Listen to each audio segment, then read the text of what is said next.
Kenalan sama laporan keuangan. Let's go!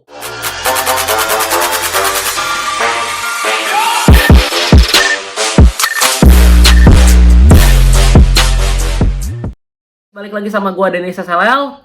Kita udah masuk kelas yang ke-13 nih hari ini. Kenalan sama laporan keuangan perusahaan. Siapa yang udah gak sabar nih untuk belajar laporan keuangan nih? Oke, sebelum kita mulai materi seperti biasa, gue pengen kasih tahu teman-teman dulu. Kalau teman-teman tiba-tiba nyasar nih, tiba-tiba masuk ke video kelas ke-13 ini, jadi gue pengen kasih tahu informasi bahwa di YouTube ini gue bikin kelas saham gratis. Dan hari ini udah sampai kelas saham yang ke-13. Gue upload video itu setiap hari Selasa. Jadi pastiin kalian subscribe dan kalian nyalain lonceng supaya kalian nggak ketinggalan video terbaru setiap hari Selasa tentang kelas saham gratis. Di sini gue juga udah bikin nih kelas 1 itu ada apa itu saham ya, kelas kedua tutorial lengkap cara membuka rekening sekuritas. Kalian bisa lihat sendiri ya. Kelas pertama sampai kelas yang ke-7, habis itu ada kelas yang ke-8 sampai kelas yang ke-12. Pokoknya kalau misalnya kalian nyasar tiba-tiba masuk ke video ini dan kalian belum ngerti apa itu saham, cara buka rekening sekuritas gimana, trading sama investing bedanya apa, kalian bisa tonton video-video ini ya. Kalian bisa klik linknya di bawah di deskripsi, gue udah tulis semua, udah gue taruh linknya dari kelas pertama sampai kelas yang ke-12. Jadi pastiin kalian nonton dulu dari awal supaya kalian benar-benar ngerti step by stepnya dan bisa dapetin cuan dari saham tentunya. Oke teman-teman, kita bakal masuk ke materi. Nah, selamat datang di kelas yang ke-13. Hari ini kita akan kenalan sama laporan keuangan perusahaan. Seperti yang kita tahu, kalau kita mau analisa fundamental, ya di kelas sebelumnya gue udah jelasin juga ya tentang analisa fundamental, baik kualitatif maupun kuantitatif. Gue juga udah sempat jelasin tentang 3 rasio keuangan. Nah, tapi teman-teman, untuk kita laporan keuangan, kita ini harus membacanya ini susah ya teman-teman, susah-susah gampang. Mungkin kalau yang udah bisa, gampang lah baca laporan keuangan. Untuk yang belum bisa, susah mungkin rasanya. Kenapa kok susah? Karena mungkin belum kenalan. Makanya hari ini gue gak bakal bahas gimana cara hitung misalnya valuation menggunakan DCF modeling. Habis itu misalnya cara cari perhitungan yang rumit. Enggak, gue cuman pengen kenalin kalian ke laporan keuangan supaya kalian paham konsepnya, gimana cara aksesnya, dan gimana cara bacanya secara simple nih. Perbedaannya apa aja. Karena laporan keuangan itu ada beberapa bentuk gitu, beberapa macam. Nah teman-teman, kalau kata Warren Buffett nih, kita nggak akan tahu siapa yang menang dan yang kalah apabila kita nggak bisa membaca scoreboard pertandingan. Jadi kalau misalnya di saham nih, sama aja teman-teman. Kita nggak bisa dapetin untung kalau misalnya kita nggak bisa baca laporan keuangan. Kita nggak tahu perusahaan mana yang bagus. Jangan-jangan ketika kita beli saham tanpa analisa, tahu-tahu sahamnya itu tiap tahun rugi terus, minus terus. Ya kalau kita hold 5-10 tahun ke depan, kalau perusahaannya bangkrut gimana? Ya kan? Nah, kan tentunya teman-teman pasti investasi maunya dapetin untung, mau dapetin cuan atau profit. Jadi nggak mungkin kita investasi di perusahaan yang udah rugi terus, nggak jelas, nggak ada prospek, nggak ada growth-nya ke depan. Untuk apa kita investasi di perusahaan seperti itu? Jadi kita harus bisa nih yang namanya baca scoreboard. Nah, scoreboard di dalam perusahaan itu namanya itu laporan keuangan. Simple kan? Nah, habis itu, oke. Teman-teman harus tahu dulu nih laporan keuangan itu apa. Nah, laporan keuangan adalah catatan yang berisi informasi mengenai seluruh aktivitas keuangan suatu perusahaan. Mulai dari asetnya, utangnya, modalnya, penjualan, dan masih banyak lagi. Jadi misalnya, contoh nih, nggak usah ngomongin perusahaan TBK dulu deh. Misalnya gue punya coffee shop. Ya, di laporan keuangannya itu bakal tertera semua tuh. Harga tempatnya berapa tuh, sewanya, prepaid rent-nya, habis itu alat kopinya berapa, meja, kursi, dan sebagainya macamnya. Gaji karyawannya berapa, operational cost, COGS, semuanya lengkap ada di laporan keuangan. Nah, sama juga dengan perusahaan TBK, cuman bedanya skalanya lebih besar. Kalau toko kopi mungkin skalanya lebih kecil, kayak gitu. Nah, sesuai judul, hari ini kita akan kenalan sama bagian dari laporan keuangan dulu nih teman-teman. Ada 3 elemen utama dalam laporan keuangan. Yang pertama adalah harta atau aktiva atau bisa disebut juga aset. Misalnya contoh nih, ada mesin pabrik, kalau misalnya di pabrik ada mesin, habis itu ada kendaraan, habis itu ada uang cash nih. Habis itu misalnya prepaid ya, prepaid insurance misalnya atau prepaid apapun, itu adalah bagian daripada harta, aktiva ataupun aset. Sampai di sini jangan pusing dulu ya, ini cuma jelasin, cuma kenalan doang, yang penting kalian tahu sama istilah-istilahnya. Yang kedua adalah kewajiban. Kalau kewajiban ini kalian pasti sering dengar lah, hutang ya, itu termasuk dari kewajiban. Dan yang ketiga ada ekuitas atau modal. Nah, rumus simpelnya itu adalah harta sama dengan utang plus modal. Makanya kalau misalnya teman-teman banyak hutang, biasanya hartanya juga makin banyak. Contoh kita misalnya utang, habis itu kita beli mobil misalnya, ya kita kelihatan kaya, ada harta nih, ada mobil nih, walaupun mobilnya itu dalam bentuk utang. Karena rumus sederhananya adalah harta sama dengan utang plus modal. Oke teman-teman, habis itu ada 4 elemen terakhir juga. Nah, di mana ada juga pendapatan, beban, habis itu keuntungan ataupun kerugian. Jadi kalau misalnya pendapatannya lebih besar daripada beban, ya keuntungan. Kalau misalnya bebannya lebih besar dari pendapatan, yaitu kerugian. Nanti itu akan masuk di dalam laporan laba rugi. Nah, kita juga bakal bahas ini teman-teman, 4 bagian laporan keuangan. Yang pertama itu ada laporan laba rugi atau biasa dikenal dengan nama income statement. Yang kedua ada laporan perubahan ekuitas atau laporan perubahan modal. Yang ketiga ada laporan neraca atau balance sheet. Habis itu yang keempat ada laporan arus kas. Nah, untuk teman-teman yang mungkin ambil jurusan kuliah manajemen ataupun akuntansi, biasa ada belajar tuh dasar akuntansi ya. Nah, di sana kalian mungkin udah belajar nih tentang 4 bagian laporan keuangan ini. Jadi udah paham lah harusnya ya. Nah, untuk teman-teman yang mungkin SMA-nya ambil IPS ya, di akuntansi juga sempat belajar nih. Kalau yang belajarnya mungkin serius, kalau yang di kelas mungkin sering tidur atau bolos mungkin nggak tahu. Tapi nggak apa-apa, kita akan belajar ulang lagi di sini supaya kalian ngerti konsepnya dan nantinya kalian bisa baca laporan keuangan. Kita bakal bahas satu persatu dari 4 bagian laporan keuangan ini ya. Gue bakal jelasin beserta contohnya. Oke, yang pertama kita masuk dulu dari laporan laba rugi. Laporan laba rugi atau income statement adalah laporan keuangan yang isinya pendapatan perusahaan, beban perusahaan, serta hasil laba atau rugi perusahaan secara bersih. Misalnya nih, si perusahaan ini jualan, habis itu mendapatkan pendapatan. Misalnya contoh nih, gue pakai coffee shop gue deh. Ya, misalnya gue udah jualan, gue dapat pendapatan sebesar 50 juta rupiah. Habis itu, gue juga ada beban perusahaan, misalnya beban listrik, beban sewa, beban gaji, dan sebagainya macamnya. Total bebannya misalnya 30 juta. Ya, tadi pendapatannya 50 juta. Artinya, gue mendapatkan laba sebesar 20 juta rupiah. Kalau misalnya pendapatan 30 juta, bebannya 50 juta. Artinya, gue mengalami kerugian di bulan itu misalnya, atau di tahun itu. Mengalami kerugian sebesar 20 juta. Nah, simpel teman-teman. Jadi, laporan laba rugi itu menunjukkan ya, si perusahaan ini dalam periode tertentu ya, itu untung atau rugi berdasarkan pendapatan dan juga bebannya. Nah, contoh laporan laba rugi ini kayak gini teman-teman. Ini mungkin agak kecil ya. Cuman nggak apa-apa kalau misalnya teman-teman emang pengen lihat, kalian bisa langsung Google aja, ketik aja contoh laporan laba rugi. Atau kalian juga bisa ke websitenya IDX, itu gue ada tulis sumbernya di bawah. Kalian bisa ke website IDX, kalian buka misalnya laporan keuangan saham Pakuwon nih. Kalian buka nanti lengkap tuh, ada laporan laba ruginya dan sebagainya macamnya. Kalian bisa lihat. Nah, di laporan laba rugi ini yang tertera di sini, di dalam sini adalah pendapatan, beban, dan juga laba ataupun rugi. Nah, besok kita masuk yang kedua nih teman-teman. Yang kedua adalah laporan perubahan ekuitas atau laporan perubahan modal.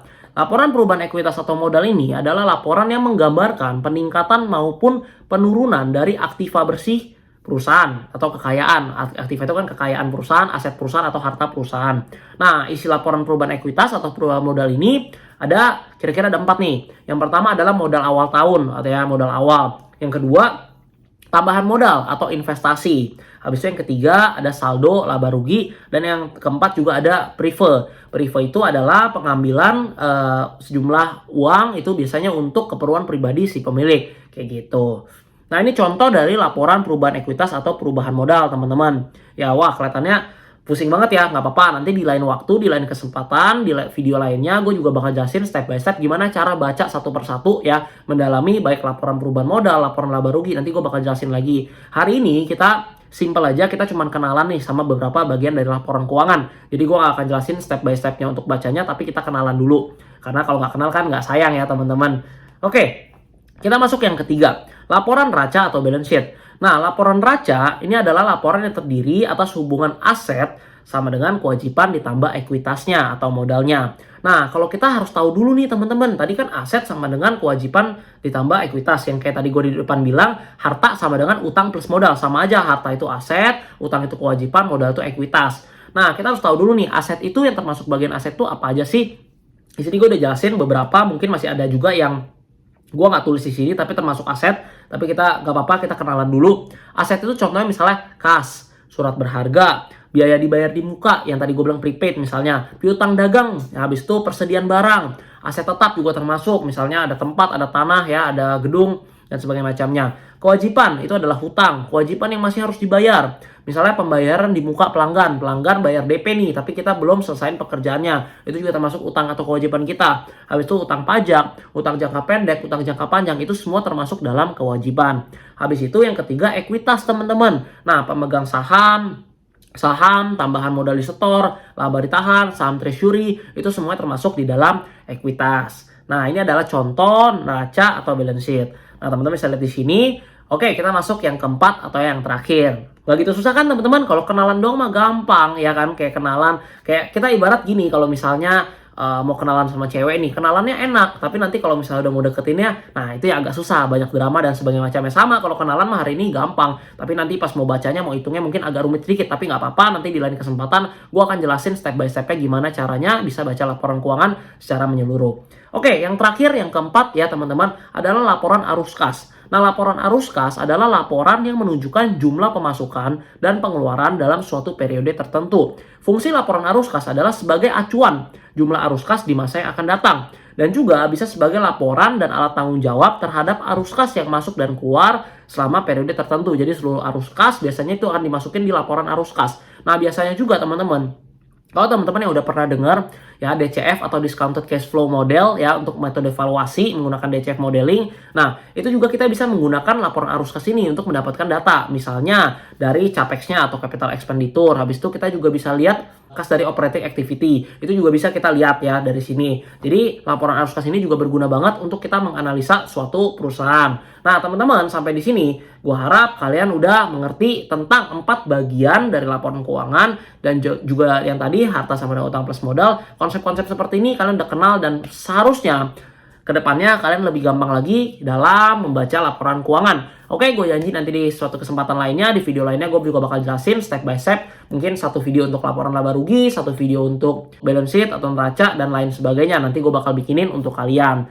Nah teman-teman, sumbernya ini gue dapetin dari website IDX, dan juga thank you banget buku The Secret of Stock Market in a Century oleh Pak Ryan Filbert. Thank you banget ya, gue juga banyak baca buku dia nih beberapa tahun yang lalu. Habis itu poin-poin dan PPT yang gue bikin ini gue ambil dari bukunya dia, karena bagus banget isinya. Kalau kalian pengen belajar lebih dalam lagi juga bisa baca bukunya, bagus banget. Oke teman-teman, by the way, banyak banget dari kalian yang nanya terus kan, aduh kalau misalnya gue belajar terus kayak gini, gue susah ngertinya, gue perlu dibimbing, gue perlu di mentoring, gue perlu di coaching, mungkin secara private diajarin bener-bener. Gimana caranya? Ini jawabannya teman-teman. Jadi gue punya wadah yang namanya SSC Family. Di sini lu bakal dibimbing dari nol sampai bisa jadi investor atau trader mandiri. Ada 8 kelas online dalam 1 bulan, ada menu investing dan trading. Jadi kalian selama proses belajar, kalian belum bisa analisa saham sendiri, kalian dikasih menu untuk investing dan juga trading berdasarkan analisa yang sangat objektif. Jadi kalian bisa pilih perusahaan-perusahaan yang kalian pengen invest.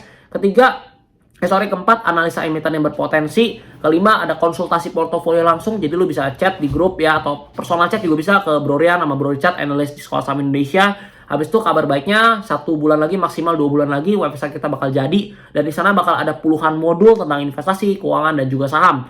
Watchlist saham serta market report setiap harinya super lengkap. Jadi untuk kalian yang daftar sekarang, ya mendingan daftar sekarang supaya sebelum harganya balik ke harga normal. Jadi kalian bisa masih dapetin harga promo. Nah, ini juga ada sedikit testimoni ya teman-teman ya. Ini dari ada yang portonya merah, dia join SSC Family, akhirnya dia berhasil mendapatkan profit. Habis itu ada trading plan nih, profit ya, sempat BNBA, NPMX dan sebagainya macamnya.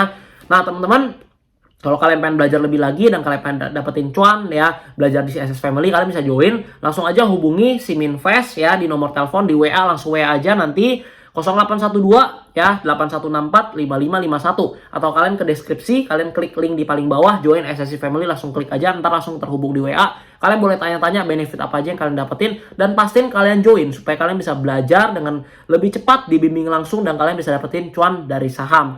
Oke teman-teman semua, ini sosial media gua.